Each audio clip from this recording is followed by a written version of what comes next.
因水人办事处几位工作人员伫遮出入，气氛真无正常。因为昨增加一位40外岁因水人确诊，当时接触者拢总爱扩大体检。因水人的部分昨已经体检29位，今仔日剩12位要搁体检。到明仔第一批已经体检29位，搁要做第2摆体检。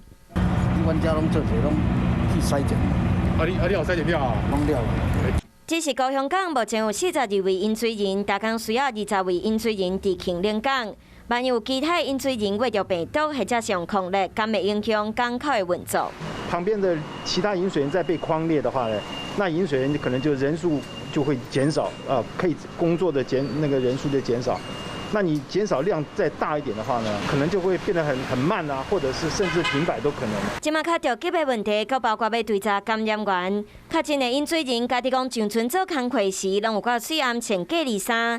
即马市府和航港局嘛分组海了2边，要来找1月13伊 PCR 阴性了后，到2月7日上尾啊上船的时间，佮有伊捌接触的货轮和人员。这条船有一个船员已经到齐了，他要下地。下地之后呢，一个新上来的这个人，他有没有经过这个所谓 PCR 或是这些隔离的这个流程之后，他没有确定感染才送到船上去。